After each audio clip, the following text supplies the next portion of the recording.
A graça e a paz a todos os irmãos, amigos, que Deus seja com todos nesta tarde. Vamos estar trazendo mais uma biografia para o nosso crescimento, mais uma vez baseada no livro Servos de Deus, de Franklin Ferreira. E hoje vamos falar sobre um pastor chamado Dietrich Bonhoeffer. Alguns podem pronunciar de forma melhor, mas essa é a pronúncia que eu acredito. Deixa eu ver aqui. Antes que eu me esqueça, tem uma grande biografia dele, que é esta daqui, pelo Mundo Cristão. Dietrich Bonhoeffer, pastor, mártir, profeta e espião, de Erich Metaxas. É um grande livro, uma grande biografia de Dietrich. Eu comprei em 2016. Ela é bastante extensa, falando sobre a vida de Dietrich.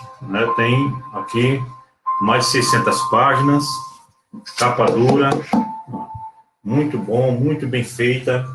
Se você puder adquirir também, se quiser conhecer mais sobre a vida deste homem de Deus, está aqui a indicação: Dietrich Bonhoeffer, pastor, mártir, profeta e espião. Bem, mas hoje vamos falar sobre a vida dele de forma resumida, apenas uma breve biografia sobre a vida de Dietrich Bonhoeffer. Se você nunca escutou falar sobre ele, este é o momento. Quem foi este homem chamado Dietrich Bonhoeffer? O que é que podemos aprender com ele? Bem, essa é a nossa biografia da tarde. Vamos começar falando sobre Dietrich Bonhoeffer. Erga a voz em favor dos que não podem se defender. Na Alemanha, Adolf Hitler e o Partido Nacional Socialista, também chamado de Partido Nazista, ascenderam ao poder pela via democrática, mas logo a Constituição foi modificada, tornando este partido a única autoridade no país. A partir daí operou-se uma melhora social e econômica espantosa, inclusive com o aumento da frequência à igreja evangélica. Diversos líderes evangélicos apoiavam abertamente o partido nazista, pois supunham que valores morais tradicionais, como autoridade, família, pátria e igreja, estavam sendo restaurados. Dietrich Bonhoeffer foi quem encarnou não uma oposição pontual à política nazista, como fizeram diversos de seus colegas evangélicos alemães, mas uma resistência política total ao nazismo, atitude que o torna único, mesmo entre os mártires da igreja confessante. Então, só para que a gente possa começar já entendendo, Dietrich Bonhoeffer viveu na Alemanha no tempo do regime nazista, e ele foi um daqueles pastores que se opuseram ao regime nazista, a questão do domínio nazista nas religiões e também nas igrejas protestantes. Um abraço para nossos irmãos que estão já conosco, nossa irmã Sônia, Nadiane, Joelma, Marnese, Iaco Marnese, a paz do Senhor a todos. Muito obrigado pela participação de vocês. Se vocês não viram outras biografias, podem procurar no nosso canal Balaio Literário no YouTube, se inscrever, compartilhar e ter conhecimento aí de outras biografias de homens de Deus. São mais de 20 biografias, Nossa irmã Anadete também, muito obrigado pela participação de vocês. Estamos falando sobre um pastor chamado Dietrich Bonhoeffer. Dietrich Bonhoeffer nasceu em Breslau, na Silésia, em 4 de fevereiro de 1906, o sexto de 8 filhos do casal Paula e Karl, numa família de classe alta. Seu pai foi um famoso professor de psiquiatria e neurologia na Universidade de Berlim, cidade para a qual a família se mudou. Em 1912, com 14 anos, Dietrich comunicou à sua família que queria ser um ministro da igreja, estudando nas universidades de Dublin e Berlim. Ele completou seu doutorado com 21 anos. E após um período de estágio pastoral numa igreja alemã em Barcelona, na Espanha, se tornou professor auxiliar na Universidade de Berlim, lecionando teologia sistemática. Quando Bonhoeffer estudou em Berlim, esta universidade era dominada pela teologia liberal, que tentava reconciliar o iluminismo com o protestantismo por meio da ênfase no poder da razão acima da revelação. Mas, nessa época, ele teve contato com as obras de Karl Barth, que o levaram a tratar as escrituras como não fontes históricas, mas como agentes da revelação. Não meros espécimes da escrita, mas cânones sagrados. Ele também foi profundamente influenciado pelos escritos de Martinho Lutero. Estas leituras levaram a afirmar, como escreveu John Goetz, a graça revelada em Jesus Cristo, a palavra de Deus, atestada pela Escritura e proclamada pela Igreja. Quem está nos acompanhando sabe que nós já falamos sobre este outro homem de Deus chamado Karl Barth. Se você não viu ainda, procure em nosso canal no YouTube, Balaio Literário. Lá tem várias e várias biografias para que você possa conhecer esses homens de Deus, como também compartilhar e convidar seus amigos, curtir, comentar, fiquem à vontade. Em 1930, ele viajou aos Estados Unidos para estudar no Seminário Teológico Union, em Nova York. Nessa época, ele frequentou a Igreja Batista Amissinia, no Harlem. Em 1931, ele retornou à Alemanha, sendo ordenado aos 25 anos como pastor da Igreja Evangélica Unida, na Prússia, quando voltou a lecionar na Universidade de Berlim. Nesse mesmo ano, ele finalmente conheceu Karl Barth na Universidade de Bonn. Ao assistir uma das aulas, ele citou a famosa frase de Lutero: aos ouvidos de Deus, o praguejar dos ímpios pode ser mais agradável que a aleluia dos crentes. Barth, contente com o que ouvira, perguntou quem mencionou a frase, e Bonhoeffer se identificou. Foi assim que começou a amizade entre os dois. Em 1932, ele foi indicado pastor dos estudantes na Escola Técnica de Charlottenburg e lecionou a uma classe de catecúmenos em Prenzlauer Berg, um bairro pobre de Berlim. Em algum momento, durante esses anos, ele experimentou uma profunda mudança em sua vida. Ele escreveu depois a uma amiga: mergulhei no trabalho de uma forma nada cristã. Uma ambição de mim, percebida por muitos, complicava a minha vida. Algo que não aconteceu, algo que mudou e transformou minha vida. Pela primeira vez, descobri a Bíblia. Eu pregava muitas vezes, eu fazia uma grande ideia da igreja e falei e preguei a seu respeito, mas ainda não me havia tornado um cristão. Na época, utilizei a doutrina de Jesus Cristo como uma vantagem pessoal. Oro para Deus não permitir que isso se repita. Também nunca havia orado, orava muito pouco. Mas a Bíblia, e em especial o Sermão do Monte, me libertou. Tudo se modificou desde então. Sentia isso com clareza. Assim como as outras pessoas também o perceberam. Foi uma grande libertação. Tornou-se evidente para mim que a vida de um servo de Jesus Cristo deve pertencer à igreja. E passo a passo comecei a entender quão longe se deve ir para isso. A revitalização da igreja e do ministério é hoje a minha preocupação suprema. Meu chamado me parece ser bastante claro. O que Deus fará dele, eu não sei dizer. Como um bom oportunista, Hitler percebeu que a tradição cristã ainda era muito forte na Alemanha e que seria oportuno controlar a igreja evangélica. Portanto, já em 1931, o Partido Nazista organizou um movimento da fé que era conhecido como os cristãos alemães, fanaticamente nazista, promotor do chamado cristianismo político, influenciado pela teologia liberal e que se tornou um influente grupo minoritário dentro da igreja evangélica alemã.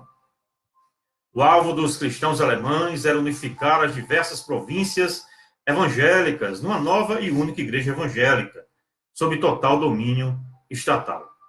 A partir dessa época, retratos de Hitler passaram a ser expostos diante dos altares nas igrejas e crianças eram batizadas diante de bandeiras nazistas. 2 dias depois de Hitler se tornar chanceler, em 1º de fevereiro de 1933, Bonhoeffer teve cortada a sua fala na rádio. ao atacar o conceito do princípio de autoridade hierárquico associado a Hitler, quando afirmou que governante e governo que se divinizam afrontam a Deus.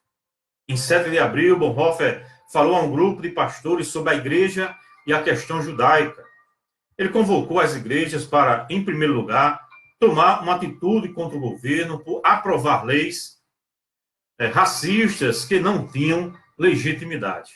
Segundo, ele exigiu que a igreja se comprometesse incondicionalmente com os perseguidos pelo Estado, fossem participantes da comunidade cristã ou não. Finalmente, ele afirmou que a igreja devia tratar as rotas do Estado, caso a perseguição aos judeus continuasse, exigindo uma ação política imediata por parte da igreja. Ele finalmente conclui que a resistência não era apenas uma opção legítima para a igreja, mas uma situação em que os preceitos da fé cristã exigem que os cristãos resistam e se eles quiserem manter sua integridade confessional. Muitos dos pastores presentes nesse encontro saíram do recinto, convencidos de que tinham ouvido a incitação para uma rebelião. Em setembro daquele ano, em reação à adoção pela igreja do parágrafo ariano, a nova lei que obrigava todos os servidores públicos e suas esposas a não possuir sangue judeu, ele e Martin Niemöller, pastor da paróquia de Dahlem, em Berlim, se juntaram à Liga de Emergência dos Pastores, que surgiu do movimento Jovens Reformadores. Mas, pouco depois, ele viajou para a Inglaterra, onde pastoreou 2 congregações de fala alemã em Londres, desapontado porque a igreja confessante, que se originou no Sínodo de Barmen, em maio de 1934, da Liga de Emergência, não tomou uma atitude mais firme contra o antissemitismo. A educação teológica na Alemanha era oferecida nas universidades que eram controladas pelo Estado. Portanto, a Igreja Confessante criou uma alternativa para preparar homens para o ministério, fundado 5 seminários clandestinos para preparar pregadores que receberam alunos que foram excluídos das universidades. Retornando à Alemanha, em abril de 1935, Bonhoeffer passou a dirigir um desses seminários. Este seminário funcionou por poucos meses em Zingst, numa península próxima ao Mar Báltico, mas foi transferido para Finkenwald, perto de Stettin, na Pomerânia. Foi nessa época que ele conheceu aquele que seria seu melhor amigo e futuro biógrafo, Edelhard Berger. A clandestinidade tornava este seminário, pelo menos da perspectiva estatal, subversivo. Como ele escreveu um pouco antes, a seu irmão Karl Fritsch, a restauração da igreja dependerá de um novo monasticismo, que nada tem em comum com o antigo. Falamos de uma vida de discipulado inflexível, de seguir a Cristo de acordo com o Sermão do Monte. Creio que chegou o momento de reunir as pessoas para isso. 2 alvos guiaram este seminário. Em primeiro lugar, foi tornar o seminário modelo de comunidade, onde seria estimulada a comunhão com Deus e entre os professores e os estudantes. Para Bonhoeffer, a restauração da igreja somente aconteceria quando seus pastores tivessem aprendido em como viver em comunhão com Deus e homens no compromisso comum do discipulado. Portanto, a comunhão cristã deveria ser aprendida. Antes do café e antes das aulas, tinham 45 minutos de oração juntos. Esse culto era realizado ao redor da mesa de refeições. Nestas ocasiões, os estudantes eram divididos em 2 grupos, e alguns salmos eram lidos em forma de oração. Havia uma leitura de capítulos do Antigo Testamento e do Novo Testamento, e todos cantavam um hino e um salmo. Este tempo terminava com a oração feita para Bonhoeffer e a recriação ou a recitação do Pai Nosso. O café da manhã, bastante modesto, era servido logo depois. Este tempo de devoção comunitária era repetido no início da noite. Em seguida, os estudantes tinham mais de 30 minutos de meditação, onde cada aluno se dirigia ao seu quarto. E, segundo o estudante, Albert Storren, refletia sobre as Escrituras até que soubesse o que tinha ela a lhe dizer naquele dia. Eles não deveriam usar o texto em seu idioma original, comentários bíblicos ou obras de referência, mas em silêncio absoluto ouvir a palavra de Deus com o coração e a mente. David Spurlock descreve esta ocasião como dedicada a uma intensa busca de Deus, onde todas as outras preocupações podem ser colocadas de lado por um tempo para focalizar os propósitos de Deus. Só depois retornar nossas preocupações e viver com elas à luz dos propósitos de Deus. Como escreve David Spurlock, para facilitar esta meditação, um trecho bíblico de mais ou menos 15 versículos era dado no começo da semana e estudantes e professores passavam uns 30 minutos com o mesmo trecho. A passagem bíblica escolhida era usada durante a semana toda, a fim de focalizar e aprofundar os pensamentos de cada pessoa e de toda a comunidade. Essa prática devocional foi um grande estímulo à comunhão e à unidade entre os seminaristas. Estamos lendo sobre a vida de Dietrich Bonhoeffer. Se você quer conhecer mais sobre ele, leia esta biografia, eu indiquei no começo, mas algumas pessoas chegaram agora. Esta biografia aqui, de Bonhoeffer, da Mundo Cristão, pastor, mártir, profeta, espião. Eric Metaxas é o autor. Um livro muito bom, de capa dura, muito bom para quem quer conhecer mais e mais sobre a obra de Dietrich Bonhoeffer. Dá um abraço, nossa irmã Nena, que Deus abençoe a irmã Nena. A Ana Dete diz, pastor, saudades, o Senhor, uma bênção, abraço para a sua linda família, amém, minha querida, Deus abençoe, e continue orando por nós. A Andressa Jéssica também entrou. Estamos falando sobre a vida de Dietrich Bonhoeffer. Uma vez por dia, todos se reuniam para cantar hinos. E uma vez por mês, uma noite de sábado, todos se reuniam para participar da ceia do Senhor e ouvir um sermão numa capela improvisada numa escola. Essas ocasiões eram precedidas de um tempo de confissão pessoal entre os alunos. Como David Spurlock descreve, cada pessoa relacionava outra pessoa para confessar e abrir sua própria alma. Este relacionamento, baseado em obediência e fé, foi a base de uma amizade profunda e fortalecedora para todos, treinando a todos não somente para serem bons pastores, mas para serem honestos, francos e sem pretensões perante Deus e os homens. Os cultos de domingo eram abertos aos moradores da cidade. Nesta época, Bonhoeffer pregou aos alunos um sermão do monte. Destas prédicas expositivas, ele escreveu em 1937 o livro Discipulado, onde, a partir do estudo das Escrituras, entendeu que, diante da opressão secular, a igreja necessita estar presente no mundo, sendo obediente em circunstâncias difíceis. Como ele escreveu, o cristão precisa viver a graça preciosa e não a graça barata. Nesses cultos, ele enfatizou a liturgia e símbolos cristãos como substitutos e corretivos dos símbolos e rituais nazistas. Conforme escreve Craig Slane, o nazismo havia imposto uma ordem altamente ritualista sobre o povo germânico como um todo, usando bandeiras, flâmulas, uniformes, desfiles, filmes, músicas e rígida disciplina militar. Contrário à doença desse ritual, Bonhoeffer respondeu com a cura apropriada. Em sua ilegalidade, tornou-se um tipo de resistência litúrgico-ritual, ou talvez até mesmo uma traição litúrgica.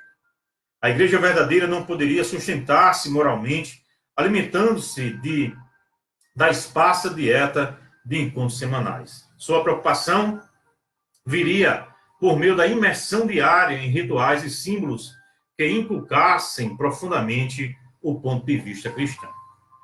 O serviço mútuo em todas as coisas era a norma do seminário. Começava com a limpeza da casa onde os estudantes se hospedavam, onde todos dormiam no mesmo quarto, e a preparação da comida. Outro aspecto era a regra de nunca se falar sobre o irmão quando ele não estivesse presente. De acordo com David Spurlock, o coração desta comunidade foi a formação espiritual do seminarista, pois somente um ministro espiritualmente maduro teria condições de servir e guiar a igreja em tempos difíceis. As noites eram reservadas para caminhadas e esportes, entre eles tênis de mesa e futebol. O segundo alvo do seminário em Fiedesvold era preparar os estudantes para serem eficazes na pregação e ensino. Isso implicava numa ruptura completa com a teologia liberal dos cristãos alemães e sua orientação ideológica. Portanto, a prioridade foi o estudo de literatura exegética dos textos dos reformadores e dos escritos confessionais do século XVI, tendo como alvo uma exegese teológica das Sagradas Escrituras. Instituiu-se também uma didática centrada em debates e reflexão. O currículo básico incluía estudos da Confissão de Augsburgo, na Fórmula de Concórdia e do Catecismo de Heidelberg, aulas sobre homilética, cuidado pastoral, igreja de ministério e discipulado. Estas palavras eram seguidas de discussão e debate, e uma das noites era dedicada a questões políticas e sua ligação com a igreja. O alvo, de acordo com Bonhoeffer, era servir a verdade somente no estudo da Bíblia e em sua interpretação em sermões e estudos. Ainda que alguns dos líderes da igreja confessante tivessem suspeitas e fizessem críticas sobre o que estava acontecendo em Finnewort, cada vez mais estudantes se candidatavam para estudar no seminário de Bonhoeffer. Escrevi ao seu amigo Bart nessa época: o trabalho do seminário me oferece grande alegria. Trabalhos práticos e acadêmicos são combinados de forma esplêndida. Percebo que todos os jovens teólogos que chegam ao seminário levantam os mesmos questionamentos que me vêm incomodando recentemente. E, claro, nossa vida em comunhão é fortemente influenciada por isso.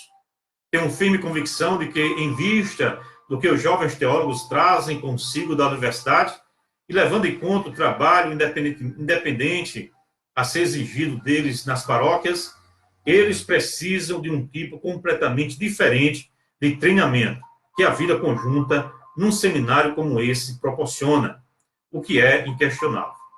Mal se consegue imaginar quão vazios, quão destruídos estão, na maior parte, os irmãos quando chegam ao seminário. Vazios não só no que diz respeito à percepções teológicas e ainda mais quanto ao conhecimento bíblico, mas também em relação à sua vida pessoal. Mas são poucos os que reconhecem esse tipo de trabalho com jovens teólogos como tarefa da igreja e fazem algo a respeito. E é, na verdade, algo que todo mundo está esperando. Infelizmente, não estou à altura disso, mas tento fazer que cada um dos irmãos se recorde de que isso é uma coisa importante. Exceto, porém, que o trabalho teológico e a comunhão pastoral verdadeira crescem apenas na vida regida por períodos fixos de oração e por encontros matutinos e noturnos em torno da palavra. As questões que nos são colocadas hoje pelos jovens teólogos são: como faço para aprender a orar? Como faço para aprender a ler a Bíblia? Se não puder ajudá-los nisso, não podemos ajudá-los de modo nenhum. E não há nada de óbvio nisso. Dizer que se alguém não sabe disso, então não deveria ser um ministro, seria excluir a maioria de nós da profissão. Está bem claro para mim que todas essas coisas só são justificadas quando junto a elas e com elas ao mesmo tempo exista um curso sério e soberbo trabalho teológico, exegético e dogmático. Caso contrário, todas essas questões receberam a ênfase errada. Em maio de 1936, num memorando escrito por alguns dirigentes da igreja confessante, foi lido dos púlpitos. Era um protesto contra as heresias dos cristãos alemães, denunciando o antissemitismo e exigindo que o partido parasse de interferir nos assuntos internos da igreja evangélica. Como resultado, vários pastores foram presos.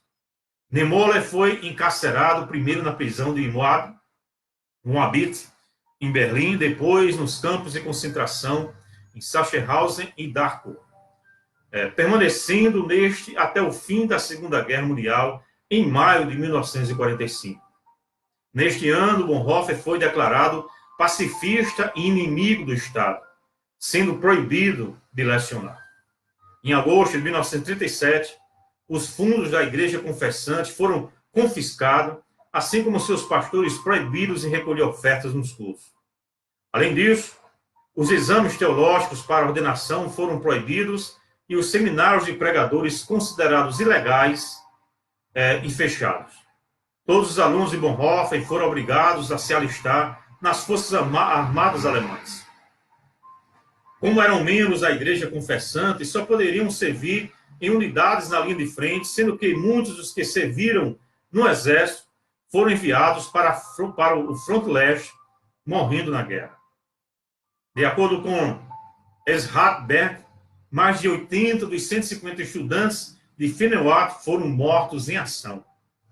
Pelos próximos 2 anos, ele treinou estudantes secretamente em pastorados coletivos na Pomerânia. Estamos falando sobre a vida deste homem de Deus chamado Dietrich Bonhoeffer, em nossa biografia da tarde. Se você puder, acesse o nosso canal Balaio Literário, lá tem todas as biografias, compartilha com seus amigos. Se você não está inscrito, se inscreva, curta, comente, dê o seu like lá, acione o sininho, e aí você será notificado quando tiver vídeos novos. Tem vários estudos, várias biografias, tem uma série também que é textos lindos demais para não serem esquecidos. Em fevereiro de 1938, as Forças Armadas alemãs anexaram a Áustria. Em outubro, elas marcharam sobre a Tchecoslováquia e em novembro ocorreu a infame Noite dos Cristais, quando sinagogas, lojas e casas foram destruídas numa onda de violência contra os judeus. Neste ano, Bonhoeffer registrou as experiências em comunidade dos alunos de Fenewald em Vida em Comunhão. Livro escrito na casa de sua irmã gêmea, Sabine, casada com o jurista Reinhard Leibholz. Para sua tristeza, ele precisou ajudar os dois a fugirem para a Inglaterra em 1940, pois o marido de Sabine era descendente de judeus. Em 1939, ele passou alguns meses nos Estados Unidos, mas ele voltou à Alemanha logo depois, num dos últimos navios a sair daquele país para a Alemanha. Ele escreveu para Reinhold Niebuhr, que o havia convidado para ir aos Estados Unidos. Tive tempo para pensar e orar sobre a minha situação e a de meu país, e de ter a vontade de Deus esclarecida para mim. Cheguei à conclusão de que cometi um erro ao vir para a América. Preciso atravessar este período difícil da nossa história nacional com o povo cristão da Alemanha. Eu não terei direito a participar da reconstrução da vida cristã na Alemanha depois da guerra, se não compartilhar as provações desta época com o meu povo. Os cristãos na Alemanha enfrentarão a terrível alternativa de desejar a derrota da nação para que a civilização cristã possa sobreviver, ou desejar a vitória da nação e assim destruir a nossa civilização. Eu sei qual dessas alternativas tenho de escolher, mas não posso fazer essas escolhas em segurança. Ao retornar à Alemanha, seu cunhado, Hans von Duheim, casado com sua irmã Christel, o recrutou como agente civil da Abwehr, o serviço de contra-inteligência subordinado diretamente ao alto comando das Forças Armadas. Esta organização era dirigida pelo almirante Wilhelm Canaris e se tornou um centro de resistência ao nazismo, sendo que Bonhoeffer se tornou elemento de ligação entre a resistência e os aliados ocidentais. Neste mesmo ano, em setembro, a Polônia foi invadida pelas Forças Armadas alemãs, começando a Segunda Guerra Mundial na Europa. Nessa época, Paul Schneider, pastor da Igreja Evangélica Unida da Prússia, foi assassinado no campo de Greifswald, em 18 de julho de 1939. Ele já havia sido preso em 1934 por pregar a mensagem evangélica no enterro de um membro da juventude hitlerista. Ele foi solto uma semana depois. Em 1935, ao ler do púlpito críticas ao partido nazista, foi preso por alguns dias de novo. Em 1937, ele foi preso de novo durante 2 meses por ter, com o apoio dos presbíteros das comunidades que pastoreava Hendrik Rich e Warhans, excluído membros ligados ao partido nazista.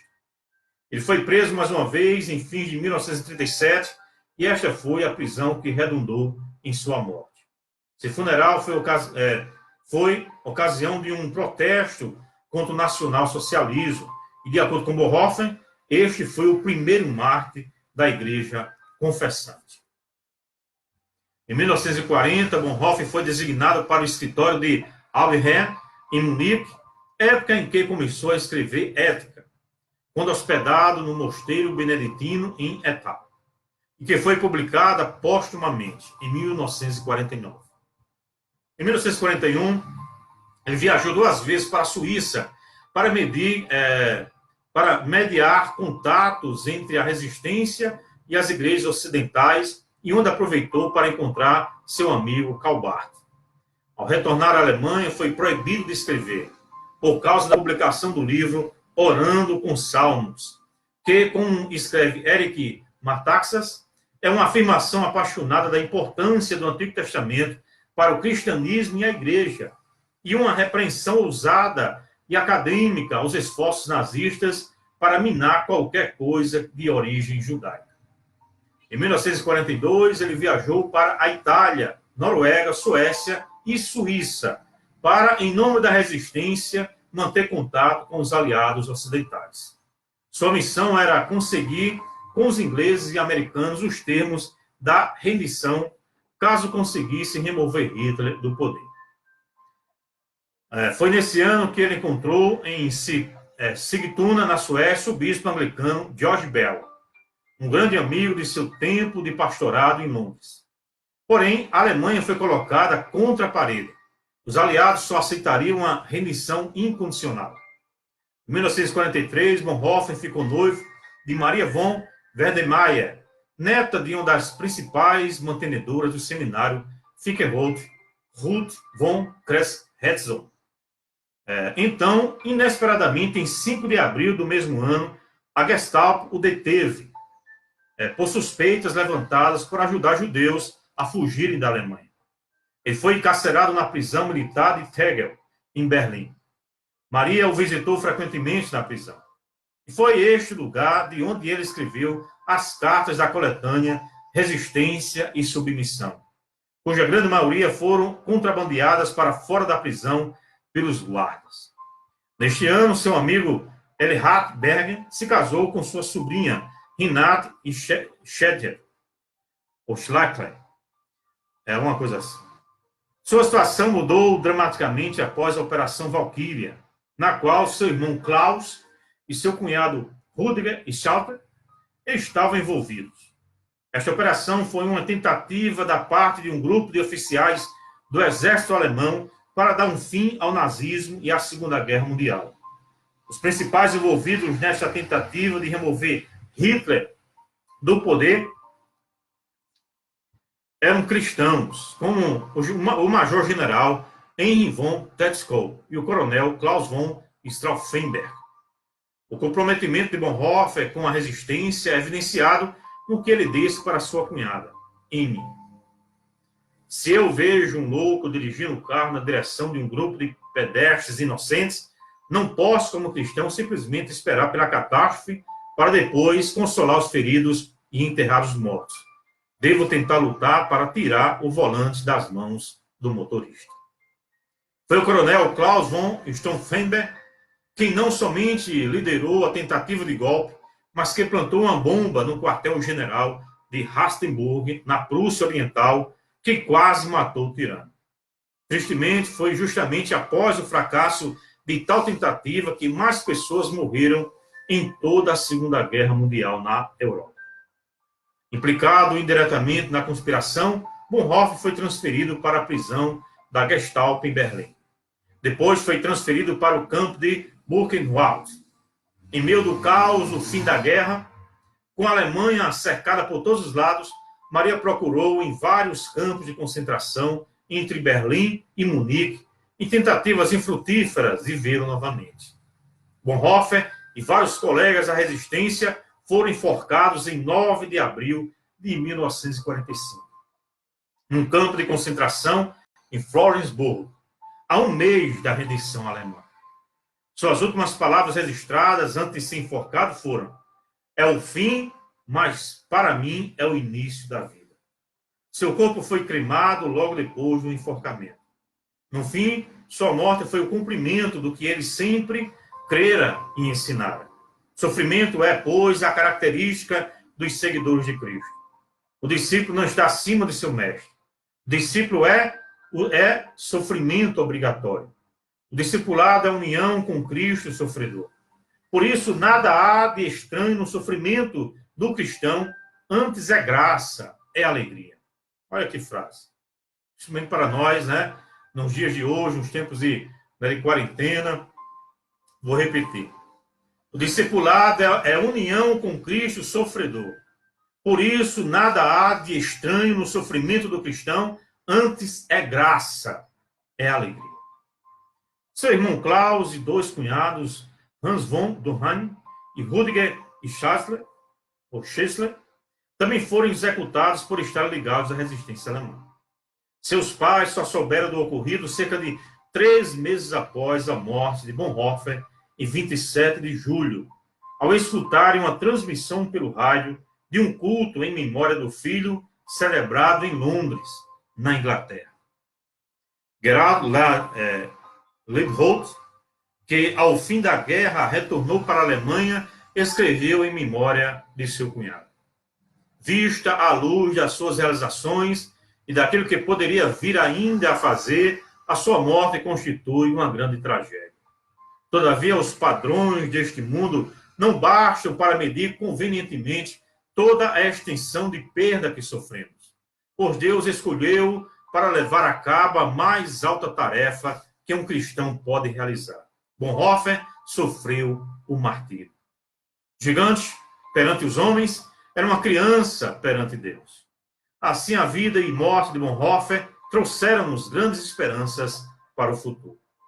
Pois ele, perante nós, um novo tipo de verdadeira liderança inspirada no Evangelho, diariamente pronta para o martírio e para a morte, e impregnada de um novo espírito de humanismo cristão e do sentido criador do dever cívico.